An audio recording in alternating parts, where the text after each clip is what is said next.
하나님을 바라보는 법이라는 제목으로 말씀을 나누도록 하겠습니다. 다윗이 기다림 속에서 기도해서 수많은 기적들을 체험했다는 그 간증이 바로 오늘 40편에 나와 있습니다. 누구나 꾸준하게 기도하면 반드시 기적을 경험하게 될 줄로 믿습니다. 다윗이 웅덩이와 수렁에 빠졌을 때 부르짖는 기도를 했고, 기도하고 난 후에 기다리면서 인내를 통해 무수한 기적을 체험했습니다. 다윗이 자기의 상황을 표현할 때 오늘 2절의 말씀처럼 웅덩이와 수렁이라고 했는데, 기가 막힐 웅덩이는 물이 소용돌이 치는 웅덩이를 말합니다. 소용돌이 물속에서 빠져나오려고 하면 더 빨리 들어가게 됩니다. 다윗이 기록한 빠져나올 수 없는 수렁이란 진짜 수렁을 말하는 것이 아니라 비유적인 표현입니다. 다윗이 어떠한 상황 때문에 이렇게 표현했을까요? 12절 말씀을 세 번째 번역으로 읽도록 하겠습니다. 나 헤아릴 수도 없이 많은 재앙이 나를 에워쌌고 나의 죄가 나의 덜미를 잡았습니다. 눈앞이 캄캄합니다. 나의 죄가 내 머리털보다도 더 많기에 나는 희망을 잃었습니다. 수많은 재앙, 그리고 나를 애워싸고 쉽게 해결할 수 없는 문제들, 자기의 죄악을 머리털보다 많다고 고백하고 있습니다. 그리고 본인이 낙심, 즉 희망을 잃었다고 본문에 말하고 있습니다. 모든 사람이 죄 때문에 고난을 당하는 것은 아닙니다. 욥도 악창에 시달리게 된 것은 그가 죄가 많았음이 아닙니다. 바울과 베드로도 감옥에 들어갈 이유가 없는데도 그들은 잡혀 들어갔고, 예수님도 죄가 없으신데 그럼에도 불구하고 이 땅 위에서 고난을 받으시고 마침내 십자가에서 고통까지 경험하게 하셨습니다. 죄가 없이도 고통을 당할 수가 있습니다. 하나님 말씀대로 살기 위해서 기꺼이 십자가를 지는 사람들도 있습니다. 14절, 15절 말씀을 같이 읽도록 하겠습니다. 내 생명을 찾아 멸하려 하는 자는 다 수치와 낭패를 당하게 하시며 나의 해를 기뻐하는 자는 다 물러가 욕을 당하게 하소서. 나를 향하여 하하하하하며 조소하는 자들이 자기 수치로 말미암아 놀라게 하소서. 이 말씀은 다윗은 자기를 죽이려고 하는 사람들, 자기를 조롱하는 사람들이 있다고 말합니다. 수많은 문제거리들, 죄가 너무 많고 낙심도 많고 죽이려는 사람들도 있고, 이러한 모든 것을 통해서 기가 막힌 웅덩이라고 다윗은 고백하고 있습니다. 다윗처럼 기가 막힌 웅덩이와 수렁에 빠져 있는 분들도 아마 이 시간에 있으리라 생각합니다. 그렇다면 이 시간들을 어떻게 보내고 계십니까? 하나님을 알아가는 방법 첫 번째입니다. 부르짖음입니다. 1절 말씀을 다시 한번 읽어볼까요? 내가 여호와를 기다리고 기다렸더니 귀를 기울이사 나의 부르짖음을 들으셨다. 여기에서 부르짖음이라고 말하고 있습니다. 도와달라는 울부짖음을 뜻하고 있습니다. 다윗의 삶은 평생 부르짖는 일생이었습니다. 다윗이 부르짖는 간절한 구절들은 성경에 참으로 많습니다. 대표적으로 시편 22편 2절에 보면 내 하나님이여 내가 낮에도 부르짖고 밤에도 잠잠치 아니하오나. 시편 30편 8편에도 이렇게 나옵니다. 여호와여 내가 주께 부르짖고 여호와께 간구하기를. 이러한 모든 다윗의 특징들을 볼 수가 있습니다. 여러분들이 고통스러울 때, 문제에 포위되어 있을 때, 자녀들이 잘못해서 가슴이 찢어질 때 우리는 뭘 하셨나요? 다윗처럼 부르짖으셨나요? 하나님께 도와달라고 부르짖을 때 반드시 하나님께서는 응답하십니다. 하나님을 바라볼 때 또한 부르짖으면서 어떻게 했다고 다윗은 말하고 있습니까? 두 번째입니다. 기다림입니다. 1절에 보면요, 내가 여호와를 기다리고 기다렸더니. 기도해 본 사람은 다 압니다. 기다리고 기다리는 마음이 얼마나 애절하고 안타까운지 알 수 있습니다. 바로 다윗의 심정이 이렇다는 것입니다. 왜 하나님은 기다리고 기다리도록 만드실까요? 왜 하나님은 하나님의 백성이 애절하게 부르짖으면 당장 응답하실 능력이 있으면서도 기다리고 기다리게 하실까요? 그렇다면 하나님은 하나님의 자녀가 고통당하는 것을 즐기시는 걸까요? 그렇지 않습니다. 젖먹이 아이를 부모가 잊지 못하듯이 하나님은 한 영혼 한 영혼을 더욱더 귀하게 여기십니다. 그런데 하나님은 하나님의 자녀가 애절하게 부르짖고 간구하는데도 왜 기다리게 하시는 걸까요? 어떤 경우는 1년, 어떤 경우는 10년, 어떤 경우는 30년, 그 이상도 될 수가 있겠지요. 기도해 보신 분들은 이 경험이 무엇인지 아실 겁니다. 어거스틴은 고백록에서 이렇게 찬양을 하고 있습니다. 전능하시고 좋으신 하나님, 당신은 우리 개개인을 돌보아 주실 때 마치 한 사람뿐인 양 돌봐주시고 또한 모든 사람을 돌보실 때도 한 사람을 돌보시듯 하십니다. 하나님은 마치 이 세상에서 나 한 사람밖에 없는 것처럼 나를 사랑하십니다. 우리를 이처럼 사랑하시기에 하나님은 기다리고 기다리십니다. 하나님을 떠나 자기가 주인이 되어 살아가고 온갖 말의 죄, 행동의 죄, 마음의 죄, 이 마음의 죄를 짓고 사는 우리를 없애버릴 수도 있습니다. 그리고는 새로운 창조를 얼마든지 하실 수 있는 분이십니다. 하나님은 이미 불로 인간을 심판한 노아의 홍수 사례가 있습니다. 그러나 오늘 이 시대를 하나님께서 다시 바라보고 계신다면 물론 바라보고 계시겠죠. 이 시대를 일어나는 인간의 세계를 바라보면서 1년에 한두 번은 아마 노아 홍수를 보내고 싶은 마음이 아니겠습니까? 그러나 하나님은 우리만 바라보시며 긍휼히 여기시며 하나님께 돌아오기를 계속해서 기다리고 있다는 것입니다. 수많은 선지자를 이 땅에 보내시고 마침내 독생자 예수님까지 보내주시면서 바로 우리를 사랑하셨습니다. 하나님은 오래 참으심, 기다려주심이 없었으면 우리는 어쩌면 모두가 소돔 고모라와 같이 멸망했을 것입니다. 그렇다면 마지막으로 하나님을 바라보는 방법은 웅덩이와 수렁이 있다는 것입니다. 연단이 있다는 것입니다. 이것을 통해서 우리는 하나님의 방법을 알아갈 수 있습니다. 하나님을 알아가는 방법.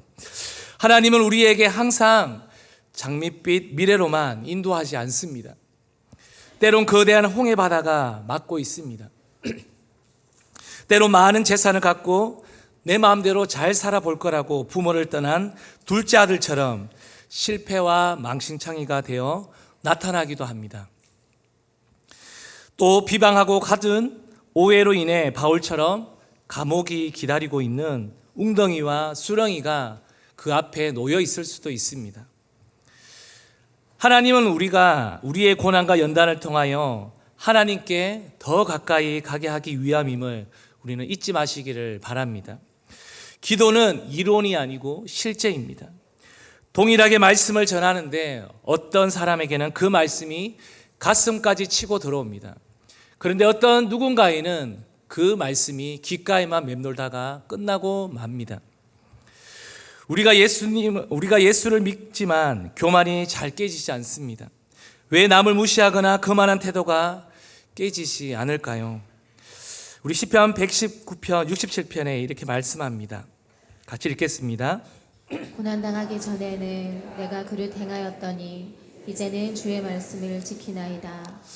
고난당하기 전에는 우리가 그 아픔이 무엇인지 잘 알지 못합니다. 남의 아픔으로 헤아릴 줄 모릅니다. 그런데 그 고난을 당하고 나면요, 그 고난을 통해서 우리는 그 상대의 아픔을 알고 하나님을 더 닮아가게 됩니다. 부르짖는데 응답이 더디게 오는 안타까운 상황을 통해서 속에 있는 불순물들이 빠져나가는 것입니다. 그러면 불평하는 사람이 감사하는 사람으로 변화되게 됩니다. 남을 보면 무시하고 함부로 대했던 사람이 이제는 어려운 사람을 보면 눈물이 나고 가슴이 아프고 온유한 사람으로 변화되어집니다. 부르짖는데 응답이 없을 때 기다리는 동안에 마음이 녹으면서 예수님을 닮아가게 됩니다. 믿음은 이론이 아닙니다. 마음이 하나님을 향해 다가가서 하나님을 신뢰하는 것이 믿음입니다. 우리가 하나님 앞에 울부짖으며 기도할 때 바로 우리의 믿음이 견고해지는 것입니다. 그토록은 우리가 교회에서 좀 일한다고 하면 우리는 신자이고 사역자입니다. 사역자라고 말합니다. 그러나 우리 속에 속 사람을 들여다보면 다를 수 있다는 것입니다. 처절하게 아픔 속에서 하나님을 만난 사람과 신뢰하는 사람들은 다른 것입니다.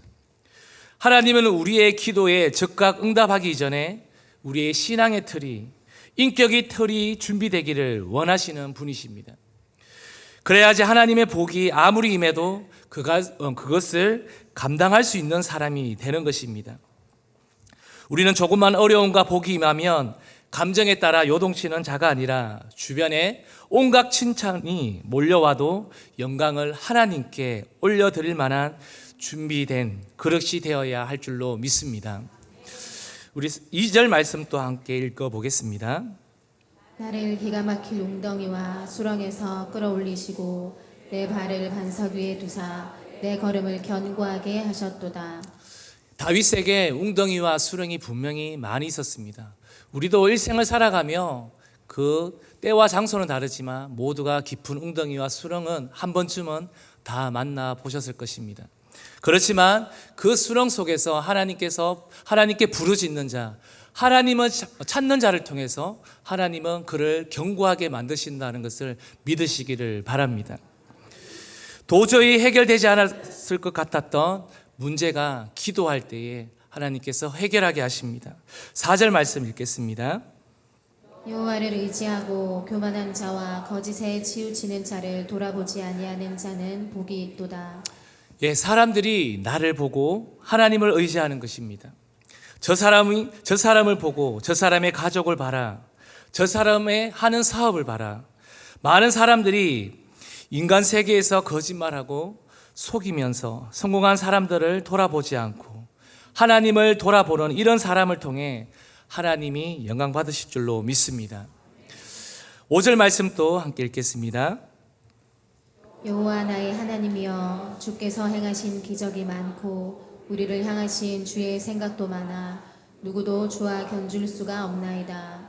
내가 널리 알려 말하고자 하나 너무 많아 그 수를 셀 수도 없나이다. 여기에 생각도 많아라는 이 말이 무엇일까요? 먼 길을 가기 전에는 왜 그 길을 주셨는지 몰랐다는 뜻입니다. 우리는 그때 그 일이 왜 내게 찾아왔는지 다 알 수 없을 때가 많이 있습니다. 여기 앉아 계시는 우리 성도님들 가운데 지난 각을 한번 돌아보실 때 하나님께서 왜 이렇게 인도하셨을까? 왜 이런 어려움을 주셨을까? 하면 그때는 알지 못합니다. 그런데 이 먼 길을 우리는 시간이 지나면 하나님의 뜻이었구나 하는 것을 알게 됩니다. 가장 선하게 하나님이 인도하셨다는 것을 우리는 알 수가 있습니다. 그렇지만 시간이 지나 그 일들을 돌아보면 하나님께서 그 뜻이 있었구나, 이 속에 숨어 있었구나 하는 것들을 우리는 하나님의 섭리를 깨닫고 감사하게 된다는 것입니다. 우리에게 일들이 복잡단안하게 일어난다는 것은 하나님께서 주시고자 하는 기적과 복도 많다는 것을 믿으시기를 바랍니다. 우리 성도님들이 기도하면 우리의 자녀, 자손, 후손들이 복을 받게 됩니다. 나의 계명을 지키는 자에게 천대까지 복을 더한다고 말씀하고 있습니다. 똑같이 예수 믿는데 다른 것입니다. 부르짖는 만큼 하나님 사랑하는 사람이 있겠습니까? 기다리면서 부르짖는 사람만큼 하나님을 경외하는 사람이 있겠습니까? 부모가 자녀를 위해서 기도하지 않는 것은 직무유기입니다. 부모가 자녀에게 줄 수 있는 최고의 선물은 주 앞에 기도하며 엎드리는 것입니다. 돈이 아닙니다. 그냥 하나님 앞에 무릎 꿇는 것입니다. 그 모습을 자녀는 보면서 자란다는 것입니다. 5절에 보면요, 조금 전에 읽었지만 주께서 행하신 기적이 너무 많아 그 수를 셀 수가 없나이다. 이것이 바로 딴 사람의 고백이 되지 않기를, 다윗의 고백만으로 멈춰지지 않기를 바랍니다. 바로 이 고백이 나의 고백이 되기를 바랍니다. 기도를 통해 우리는 인내를 배울 수 있습니다. 달리기 선수가 출발해서 준비하고 있을 때 그는 가만히 있지 않습니다.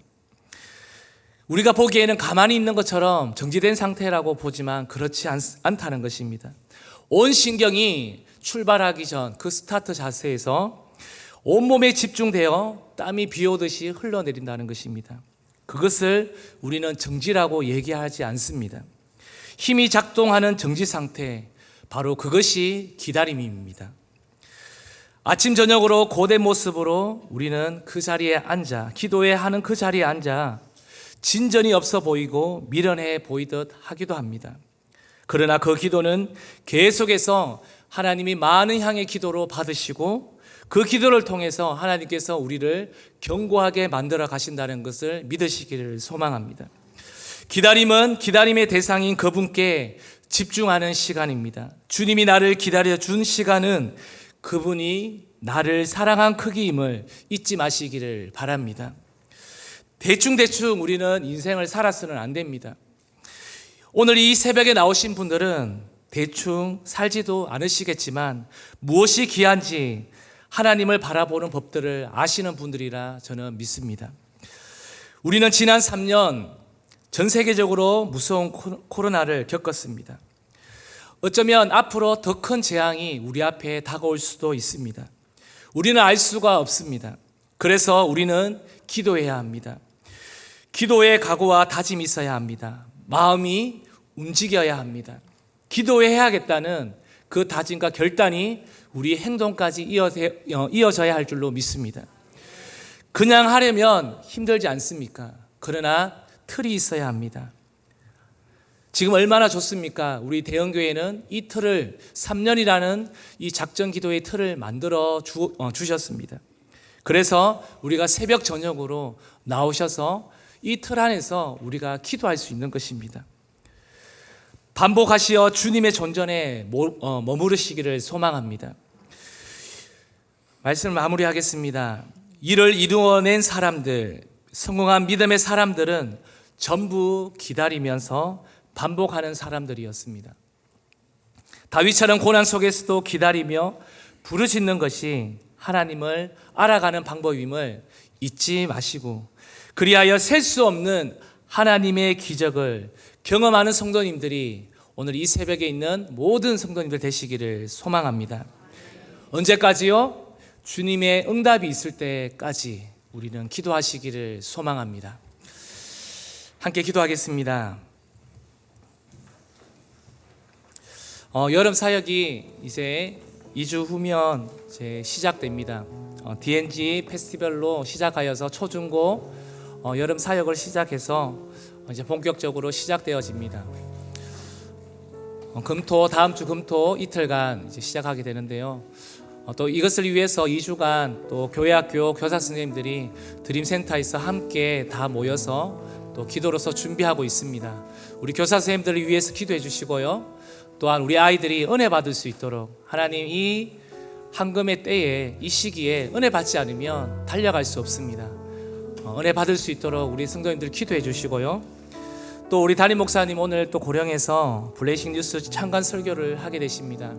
또한 금토 신부산 교회에서 특별 새벽 기도를 인도하십니다. 특별히 많은 사역 가운데 우리 목사님 영육간의 강건함을 주시고, 또 하나님 그 먼 곳까지 가셔서 말씀을 전가하실 때에 그 새벽에 놀라운 기적의 부흥들이 일어나기를 소망합니다.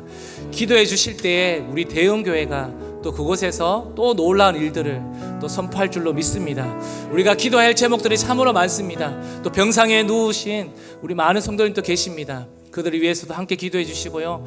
여러 가지 알지 못하는 깊은 웅덩이와 수렁이 우리 앞에 놓여 있습니다. 아이들에게는 아이들대로, 어른들은 어른들대로 있습니다.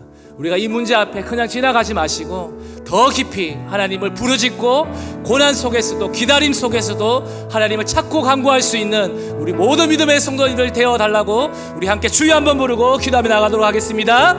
주여.